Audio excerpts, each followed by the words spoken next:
Seguramente usted ya hizo algunos propósitos de año nuevo. Todos desean mejorar, alcanzar algo. Pero también Dios desea que uno de tus propósitos sea el propósito que Él tiene para ti.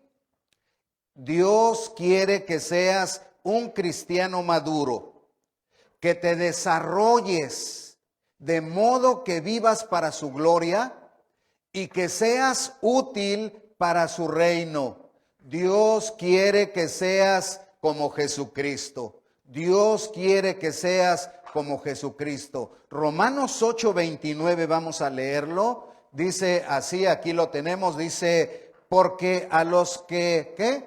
Antes conoció, también los predestinó para que fuesen hechos conformes a la imagen de su Hijo. Dios te predestinó, escúchalo bien, Dios te predestinó para que llegues a ser como Jesús de Nazaret, para que llegues a ser como Jesucristo. Así que por eso el tema de hoy precisamente es el cristiano maduro. Díganlo conmigo. Una vez más, por favor. El cristiano maduro. El cristiano maduro. Y cuando hablamos del cristiano maduro, pues obviamente estamos hablando del cristiano que llega a ser como Jesús, que se va desarrollando. Pero vamos a notar tres áreas muy sencillas, pero que el Señor quiere que las vivamos precisamente para que crezcamos y maduremos. Así que vámonos rápidamente. Primer punto, ora todos los días por tu pastor y por tu iglesia. Dígalo conmigo. Y todos juntos con los que están en sus hogares decimos, ora todos los días por tu pastor y por tu iglesia. Hermanos, una manera de madurar precisamente está en la oración. La oración es importantísima en la vida del cristiano, pero a veces nos preguntamos por qué debemos de orar o por cuáles razones vamos a orar, y hoy el Señor quiere compartirnos que oremos todos los días. Y si nos preguntamos ¿por qué debo de orar? Aquí hay dos cosas. Ora por tu pastor. Tu pastor necesita de tu oración. Tu pastor necesita de tu oración. Hay un principio bíblico que el Señor Jesucristo estableció y que incluso había sido profetizado ya, y que quizás tú ya lo has oído algunas veces. Este principio es: hiere al pastor y las ovejas serán dispersas o dispersadas. Entonces, hiere al pastor, las ovejas se van a dispersar. Entonces, por eso tú necesitas orar por tu pastor, porque tu pastor necesita tu oración. Pero si preguntamos un poquito, ¿qué podemos orar por los pastores? Vamos a notar que hay algunas necesidades materiales. Ayúdeme a leer estas necesidades materiales. Son familia, ¿qué más? Matrimonio, salud, economía y sus luchas y pruebas. Entonces, cuando hablamos de tu pastor, tú necesitas orar por la familia pastoral. Necesitas orar por su relación.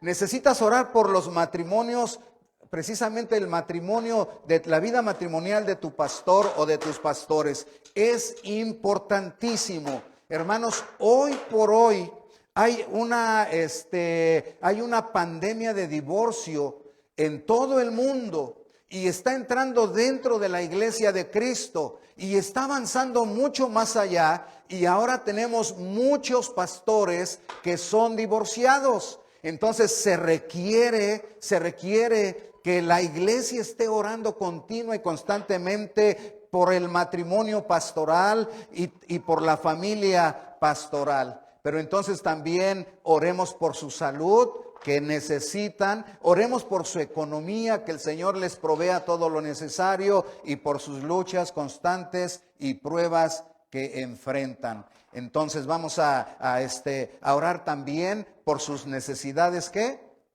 A ver, ayúdeme. Necesidades espirituales. ¿Cuáles son esas?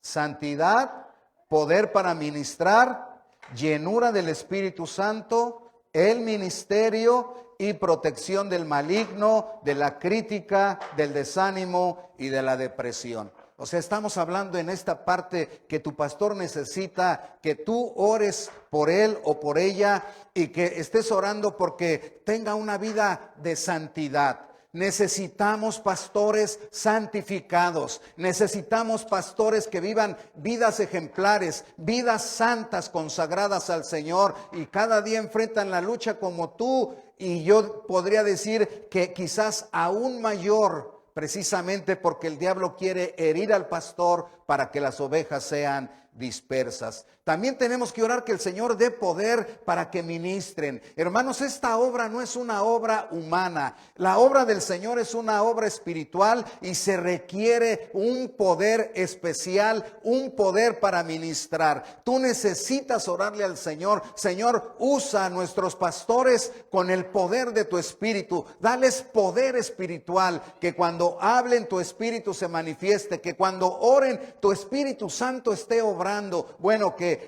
haya un poder especial para ministrar. Y luego ora que el Señor los llene con su Espíritu Santo. Necesitamos pastores llenos del Espíritu Santo, controlados, gobernados, guiados, llenos de sabiduría, llenos de sabiduría. Hermanos, hay una necesidad tremenda de sabiduría, porque los pastores están enfrentando todas las necesidades de la iglesia, de los niños, de los intermedios, de los jóvenes, de los maduros, de los matrimonios, de los adultos, de las familias, todo. Entonces se requiere mucha sabiduría, no solo conocimiento. O sea, no basta que un pastor vaya y estudie y siga estudiando y estudiando y estudiando, porque a fin de cuentas eso solamente es conocimiento, que es muy útil, por supuesto, y necesitamos seguir preparándonos cada día más y más en la palabra del Señor y en las cosas que son necesarias. Pero algo que los pastores necesitamos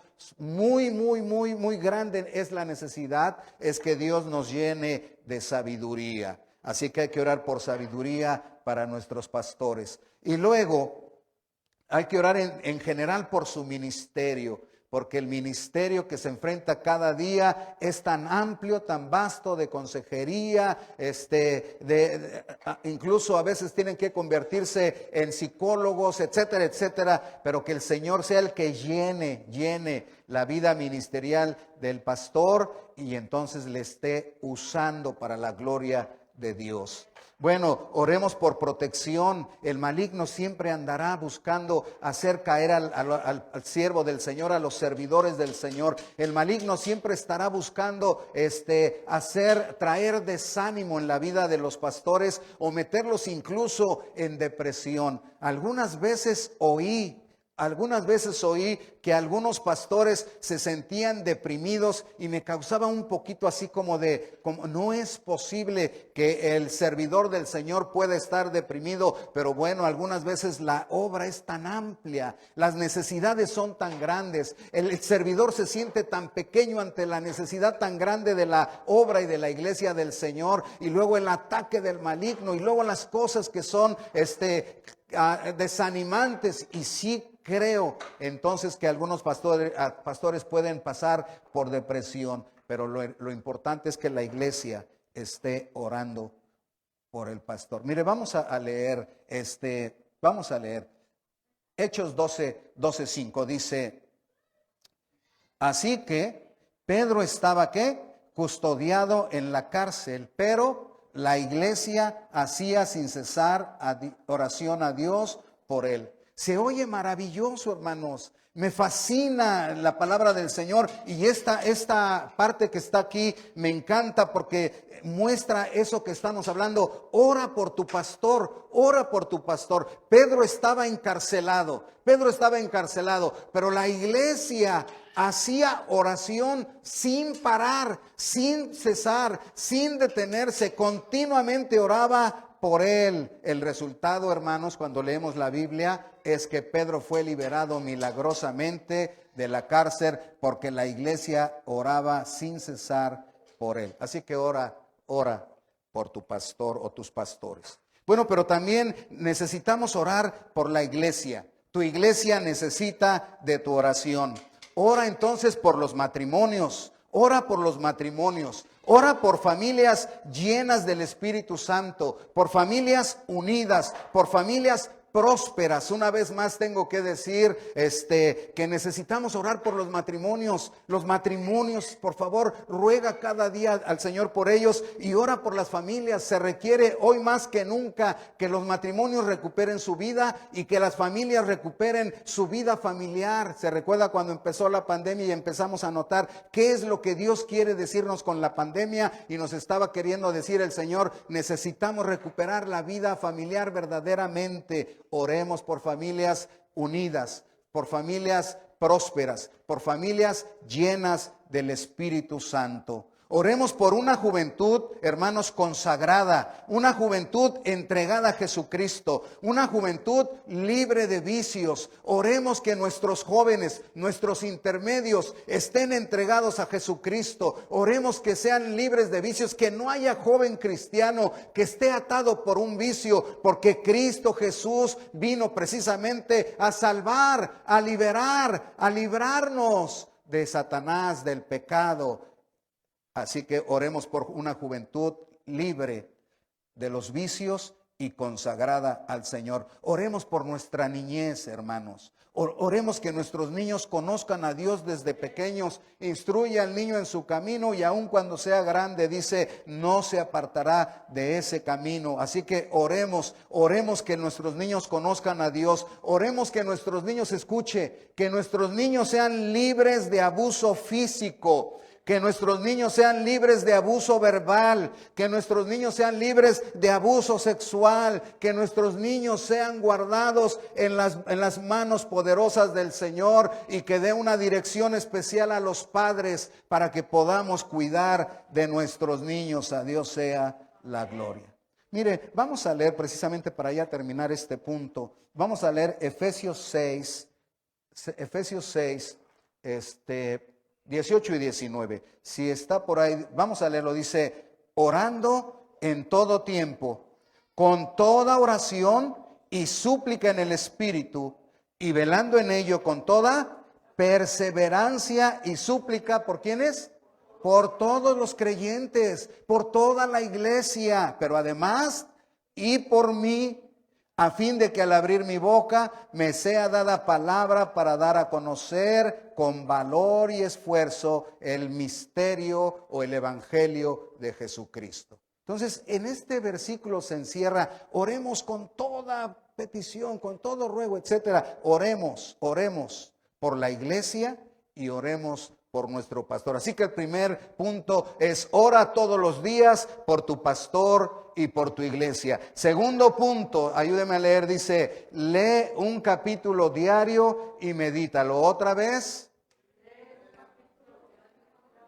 Todos juntos por última vez: lee un capítulo diario y medítalo. Ahora, hermanos, el mandato de Jesús es muy claro. Mire, Juan 5:39, lea conmigo, Juan 5:39, porque es estudio bíblico. Lea conmigo, dice: escudriñad las Escrituras, porque a vosotros os parece que en ellas tenéis la vida eterna, y ellas son las que dan testimonio de mí.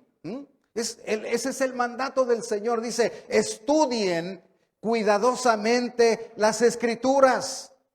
Jesucristo nos ordena entonces leer, meditar, estudiar la Biblia. La pregunta es: ¿obedeceremos? ¿Obedeceremos? Lee un capítulo diario y medítalo, porque dice: estudia cuidadosamente las Escrituras. O sea, no solo leas, sino medita. En Hechos 2, 41 y 42 vamos a leer, dice: así que los que recibieron su palabra fueron bautizados, y se añadieron aquel día, ¿cuántas personas? Como 3,000 personas, y perseveraban en la doctrina de los apóstoles, en la comunión unos con otros, en el partimiento del pan y en las oraciones. Présteme su atención. Es muy claro, hermanos. No solamente oyeron la palabra, sino que la meditaron en su corazón y la obedecieron, la pusieron en práctica. Entonces, el resultado de leer, meditar y practicar la palabra de Dios es maravilloso, porque entonces tenemos creyentes firmes, creyentes fieles y creyentes constantes, o sea, creyentes maduros, creyentes maduros. Hoy la iglesia de Cristo necesita desesperadamente tener este tipo de creyentes, creyentes maduros, creyentes que leen la palabra de Dios, creyentes que la meditan y creyentes que la ponen en práctica. Por lo tanto, yo te invito, no leas corriendo. No quieras cumplir, ay, tengo que leer el capítulo, pero se acabó. No leas corriendo, lee la Biblia con amor, medita, reflexiona y aplícala en tu vida. Lo voy a repetir, lee la Biblia con amor, medita, reflexiona, aplícala en tu vida. Lee la Biblia con constancia, lee la Biblia cada día y proponte en este año a leer cada día sin faltar un capítulo diario de la Biblia. Proponte que sea uno de tus propósitos. Este año voy a leer, no cantidades enormes, un capítulo diario de la Biblia. Es uno de mis propósitos. Entonces, mire la importancia.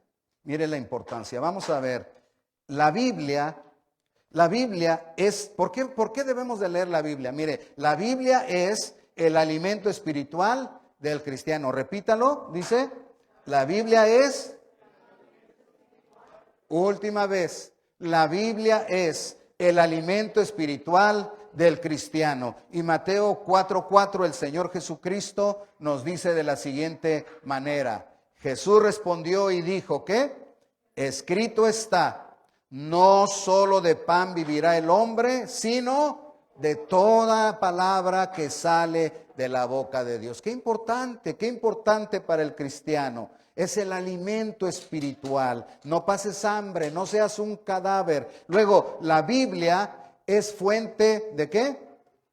De fe. La Biblia es la fuente de fe del cristiano. Léanlo conmigo. La Biblia es la fuente de fe del cristiano. Romanos 10:17 dice así: así que la fe es por el oír y el oír por la palabra de Dios. Lo que quiere decir es que la fe viene, la fe crece, la fe se desarrolla, se aumenta cuando escuchamos y escuchamos y escuchamos la bendita palabra de Dios. Por eso no dejes de leer y no dejes de meditar y no dejes de escuchar la palabra de Dios. ¿Sabe que algunas veces he enviado el mensaje a algunas personas y me han dicho así: es que ya lo oí el domingo? No te haría daño volverlo a escuchar otra vez. Como no digo, ya comí el domingo y luego el miércoles no como porque ya comí el domingo. Por el contrario, como 2 o 3 o hasta 4 veces al día. Entonces tengo que acostumbrarme. Si ya oí la palabra del Señor, la puedo volver a oír. Les puedo decir que en mi vida práctica yo escucho los sermones 2 o 3 veces a la semana. Pues si yo mismo lo preparé, Dios me dio la bendición, me tocó predicar o el estudio, yo lo preparé y luego el Señor me permitió exponerlo a la iglesia y aún así lo vuelvo a escuchar. ¿Por qué si ya lo preparé, ya lo escuché, ya lo expuse? ¿Y por qué lo voy a volver a escuchar? Porque la fe viene por el oír continuo, constante de la bendita palabra de Dios. Así que yo le invito a que lo practique. Luego también la Biblia es la fuente de santificación. ¿Qué es la Biblia?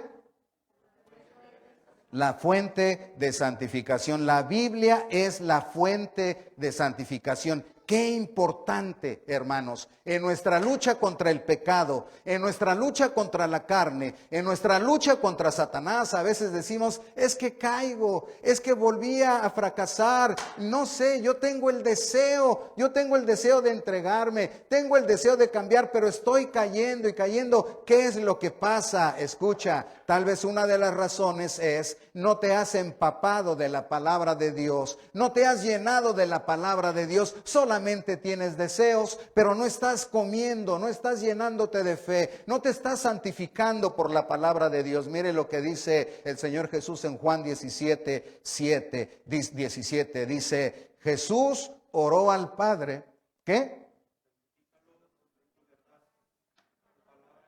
Otra vez vamos a leer, dice Jesús oró al Padre, santifícalos en tu verdad, tu palabra es verdad. La santificación va a venir por medio de la palabra del Señor. No va a ser mi lucha sola. Es que yo quiero cambiar, yo quiero, no es la lucha solamente que yo quiera y el deseo. Se requiere el poder de la palabra de Dios. Y Jesucristo dice, Padre, santifícalos por medio de tu verdad. Tu palabra es la verdad. Recuerda, la verdad del Señor te va a hacer libre. Por eso es necesario que estemos leyendo un capítulo cada día y meditándolo.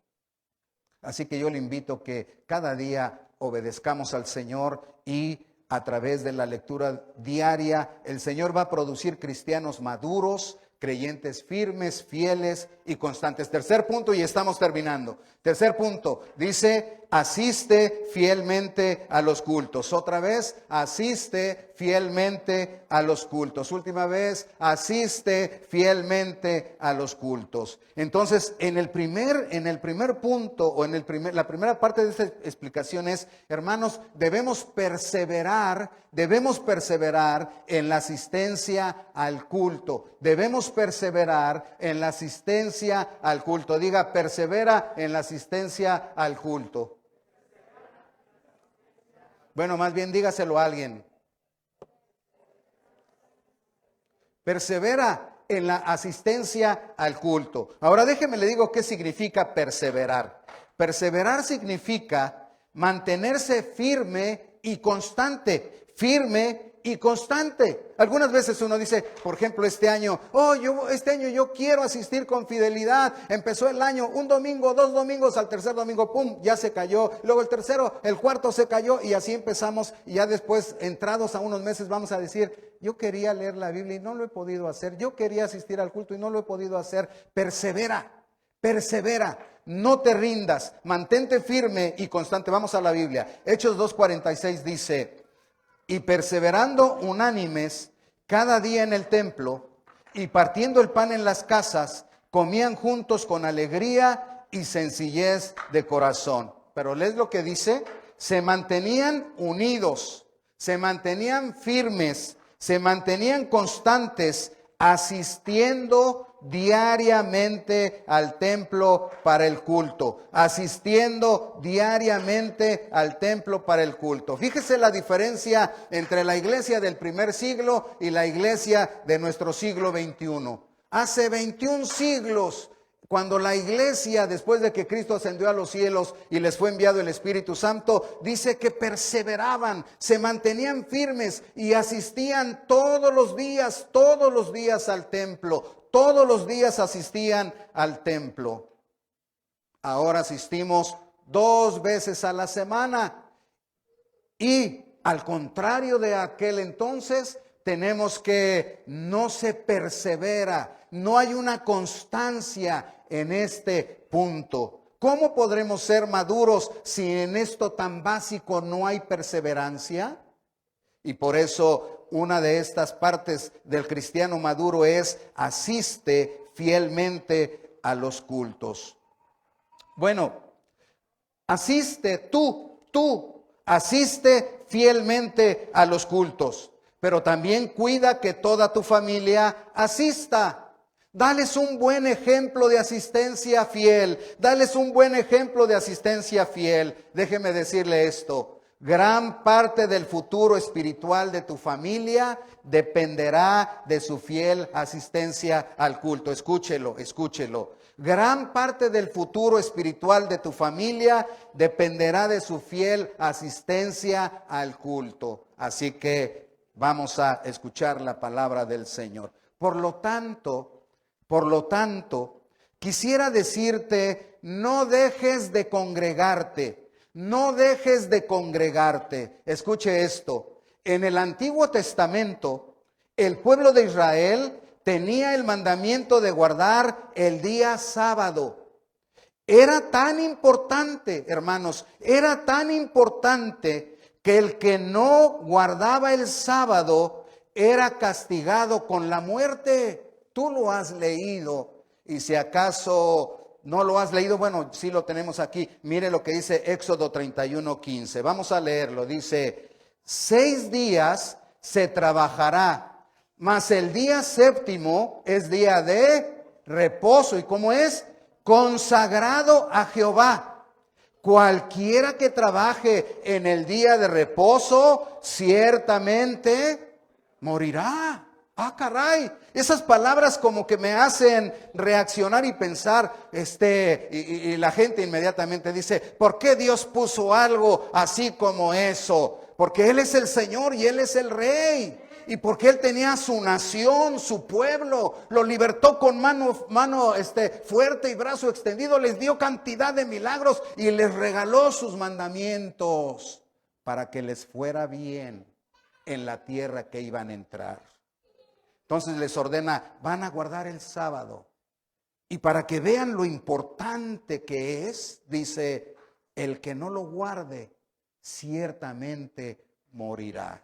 O sea, sí era importante guardar el día de reposo. En el Nuevo Testamento, el día de reunión es el domingo, el día del Señor, el día en que Cristo resucitó de entre los muertos, el día en que Cristo se apareció resucitado a sus discípulos y a los creyentes, el día que descendió el Espíritu Santo, igualmente fue el domingo. El día primero de la semana, leemos ahí en el libro de Hechos que la iglesia se reunía el día primero de la semana.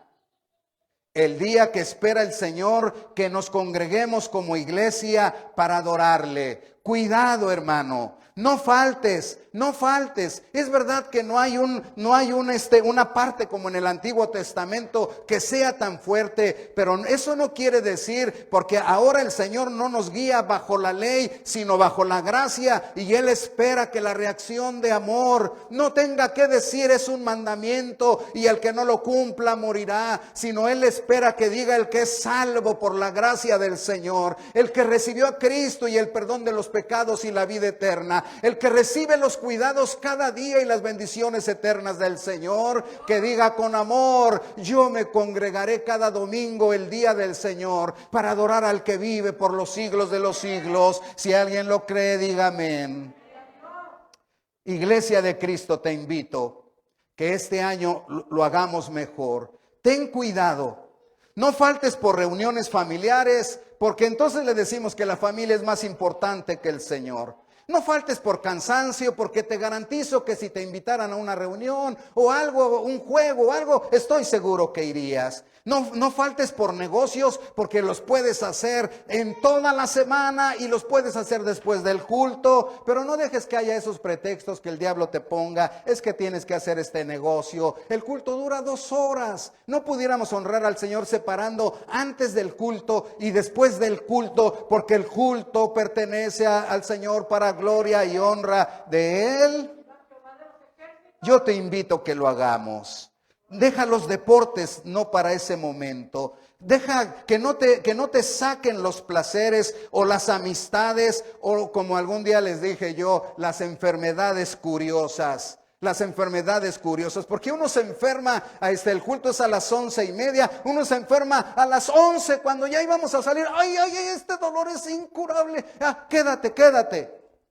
Y luego ya es la 1:30, las 2. ¡Puf! El Señor me sanó. Vamos al restaurante, vamos a la fiesta, vamos a jugar. Qué caray, qué enfermedades tan curiosas. No dejes que eso ocurra. Dale la honra y la gloria al Señor. Hechos 10:25, vamos a la palabra de Dios. Hechos 10:25 dice así, ayúdeme, dice: no dejando de congregarnos como algunos tienen por costumbre, sino exhortándoos, y tanto más, cuanto veis que el día de la venida del Señor se acerca. Dice: no tengas esa costumbre. Hay algunos que ya se acostumbraron a faltar a los cultos los domingos. Dice, pero no dejes de congregarte como algunos. Tú no eres así. Tú no eres así, iglesia de Cristo.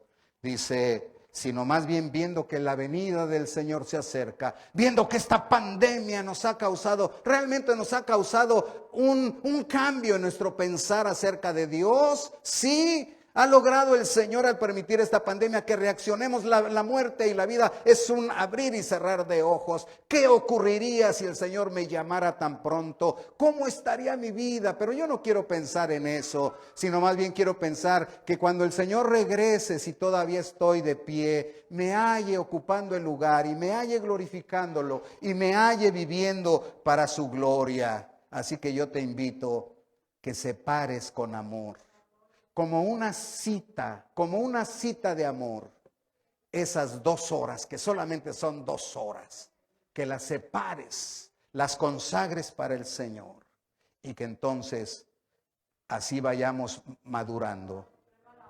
Dios nos dio capacidad, póngase de pie, ya terminé. Dios nos dio capacidad de elegir. Yo elijo ser un cristiano maduro. Yo elijo orar todos los días por mi pastor y por mi iglesia. Yo elijo leer un capítulo diario y meditarlo. Yo elijo asistir fielmente a los cultos y que el Señor nos lleve hacia adelante y nos ayude a madurar en este 2021.